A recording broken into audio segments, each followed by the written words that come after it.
2, 1, go.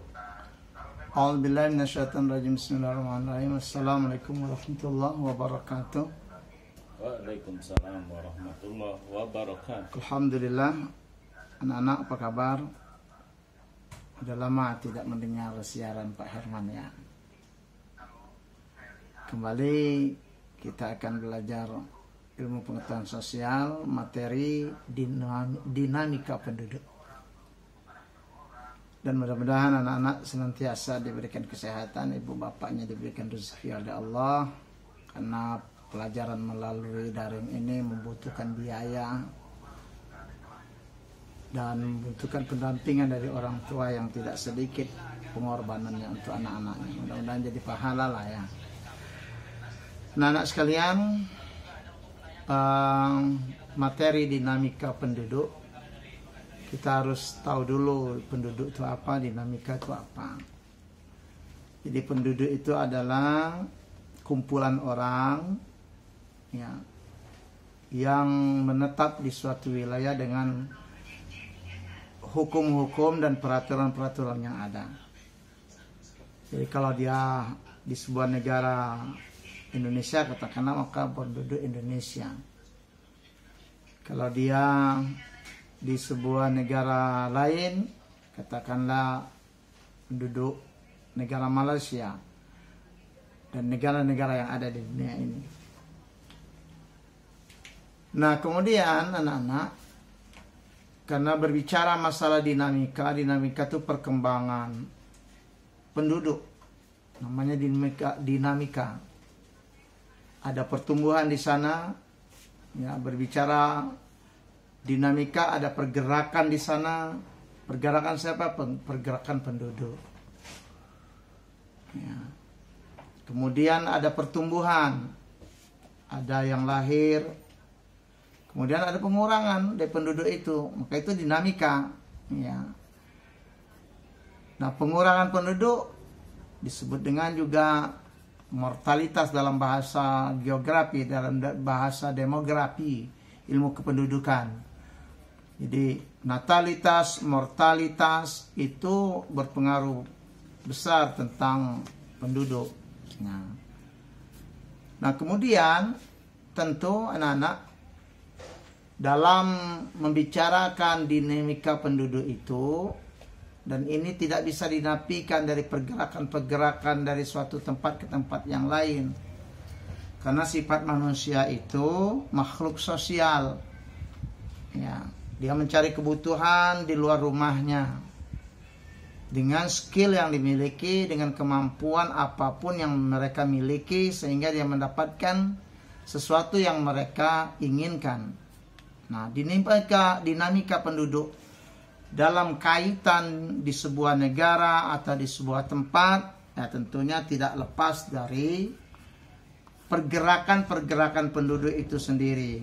Nah, kita ketahui bahwa kalau kita berbicara masalah pergerakan penduduk, ya, anak-anak mengenal adanya namanya migrasi. Ya, migrasi itu kan pergerakan penduduk. Nah, kalau berbicara migrasi, pergerakan penduduk, ya, atau perpindahan penduduk itu ada yang dikenal juga dengan imigrasi dan emigrasi. Nah, imigrasi itu masuknya penduduk ke suatu negara dari negara lain. Misalnya dari Malaysia masuk ke Indonesia, itu disebut orang yang Malaysia itu masuk ke Indonesia, itu namanya imigrasi, imigran namanya. Nah, kalau dari Indonesia pergi ke suatu tempat, ya, atau dari Indonesia ini pergi ke Malaysia, namanya emigrasi.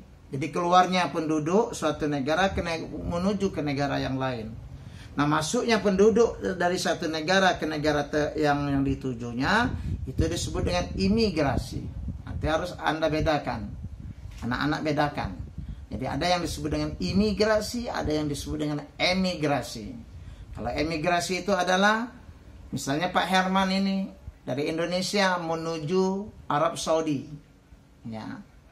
Nah, saya bergerak ke Arab Saudi. Ya, masuknya penduduk dari Indonesia ini ke Arab Saudi itu namanya emigrasi. Maka Pak Herman disebut emigran. Nah, masuknya orang Arab Saudi ke negara kita, dia masuk ke negara kita disebut dengan imigran. Ya. Imigrasi namanya. Ya, atau orangnya disebut imigran.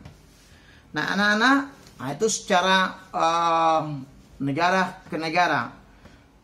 Tapi ada juga ya penduduk yang dulunya merantau, udah lama di Arab Saudi, kepengen balik lagi ke Indonesia. Namanya remigrasi, baliknya kembali penduduk asal. Baliknya kembali penduduk asal dari merantau bertahun-tahun, kemudian cinta tanah air lagi, ingin wafatlah di tanah air, berkiprah lagi tanah air, dia kembali lagi dari daerah perantauan atau negara perantauan kembali ke tanah air, itu disebut remigrasi. Ya.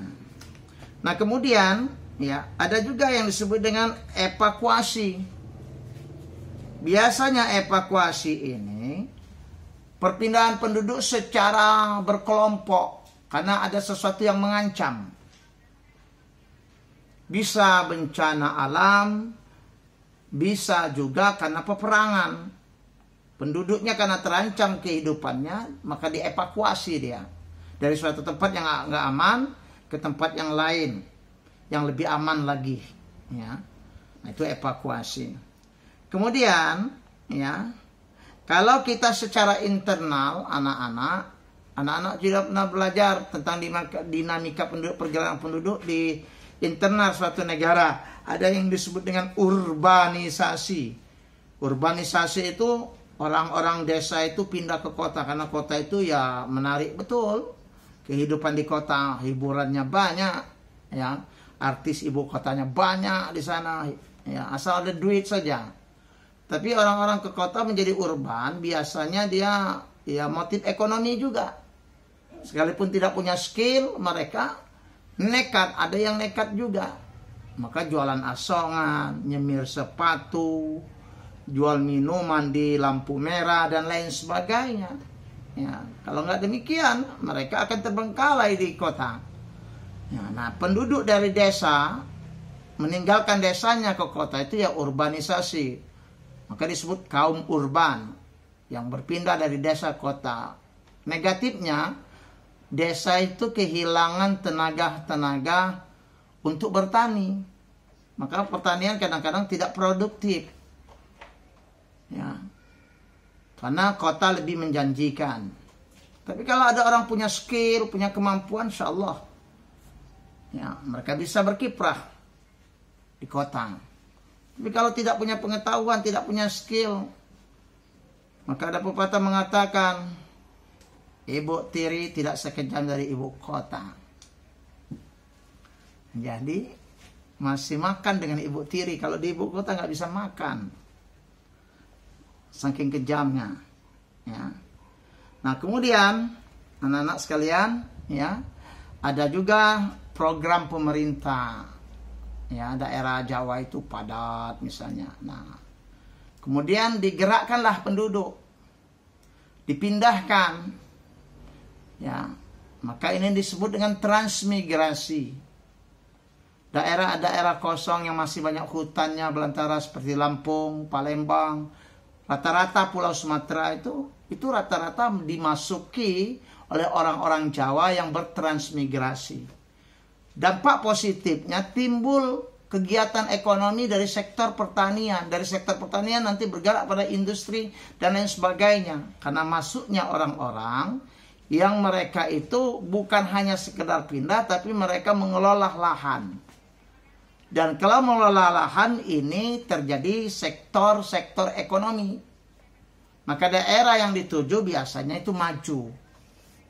Karena ada penduduk luar yang mereka itu berkontribusi untuk mengelola lahan. Dan ini dilakukan oleh pemerintah, maka itu disebut transmigrasi.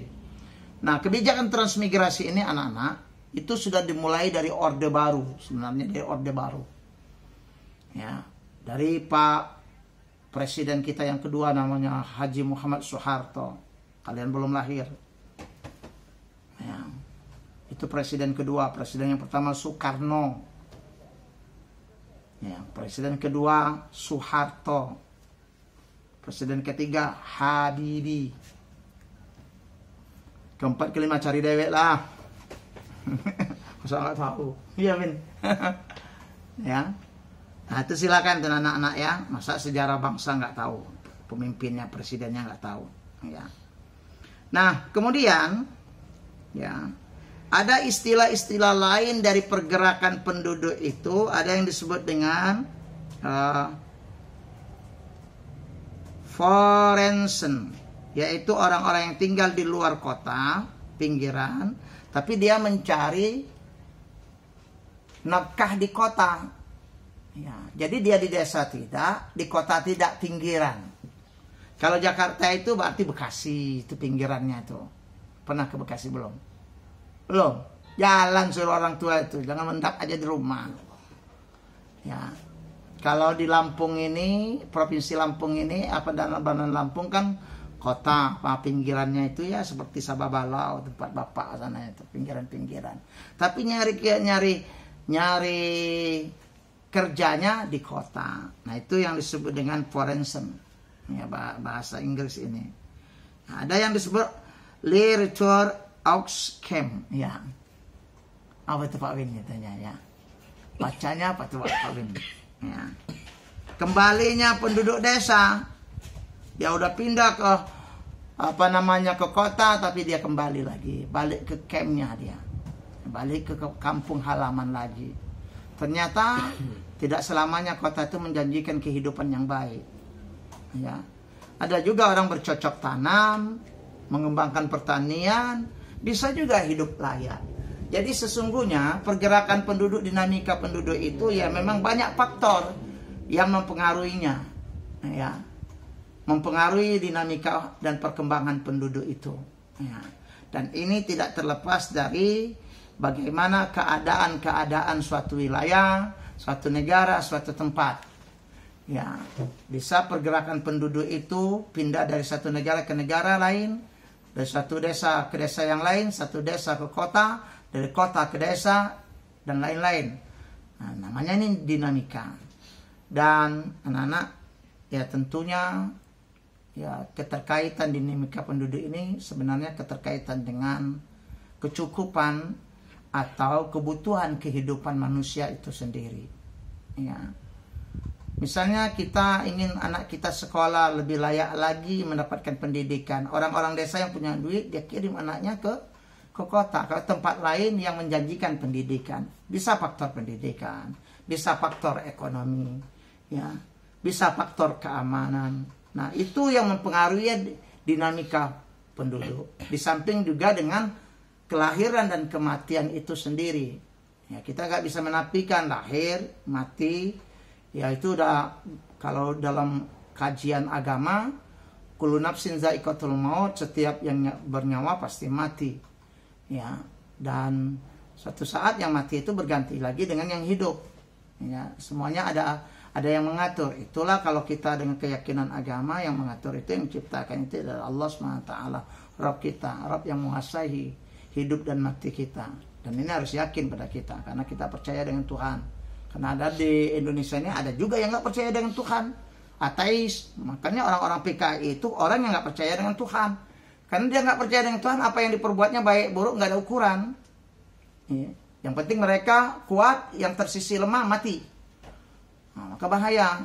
Hati-hati Anda, hati-hati anak-anak. Ya. Orang-orang kalau mengajak paham-paham anti Tuhan, paham-paham ateis, ya. Biasanya lambang mereka itu kalau ke dalam buku sejarah itu ada palu dengan arit. Palu itu untuk memukul, arit itu untuk memotong. Ya. Dari lambangnya aja udah keras itu. Ya, dari lambangnya aja sudah keras. Ya, nah itu fakta sejarah. Ya, tidak bisa dinafikan. Terakhir anak-anak semuanya nggak banyak Bapak membuka pelajaran ini. Cuman bagi kalian tentunya kalian mencari ya apa sih keuntungan dinamika pergerakan penduduk ini dari suatu wilayah ke wilayah lain. kamu cari nanti di literatur ya, entah di Google Map, bukan Google Map ya, di Google internet, cari literatur dengan sebaik-baiknya kamu baca. Jadi bukan di apa namanya, dilihat aja internet itu tadi, baca, jadikan pengetahuan kita, pemikiran kita. Banyak membaca itu pinter anak, ya, punya wawasan, ya. Minimal sehari itu membaca, kalau bapak itu tidak kurang dari 1 jam lah, diambil tuh paling kecil tuh 1 jam membaca, ya, terutama membaca Quran. Walaupun sedikit baca Quran 10 ayat 20 ayat yang tinggalkan dari tiap hari kita. Kalian itu kan apalagi di rumah baca ayat kursi, kalau nggak sempat buka Quran, yang hafal ayat kursi baca ayat kursi, insya Allah ya ada keberkahan dari perjalanan kehidupan kita. Jangan lupakan Allah, ya anak-anak, nggak lama hidup ini, ya ada kematian. Nah, itu mempengaruhi tadi dinamika penduduk tadi, ya.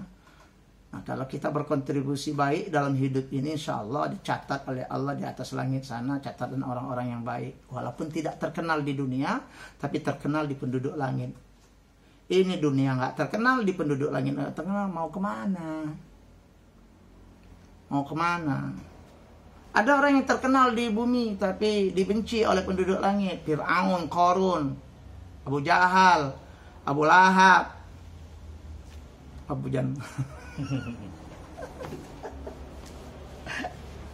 Abu ya, jadi kemudian yang sangat terakhir, ya kamu cari apa sih kelemahan atau katakanlah faktor negatif, ya, dari dinamika penduduk ini, yang kalau penduduk satu wilayah pindah ke tempat yang lain, bergerak ke tempat yang lain, misalnya apa kelemahannya atau dampak negatifnya. Tadi ada dampak positif, ada dampak negatif. Ya, kamu buat tiga dampak negatif apa kira-kira gitu. Ya, dengan pemikiran. Kamu pikirin sendiri gak apa-apa. Di samping literatur. Bapak rasa ini saja tayangan pelajaran kita hari ini. Mudah-mudahan menjadi kebaikan bagi kita semua. Ya, bila taufiq wal hidayah. Wassalamualaikum warahmatullahi wabarakatuh.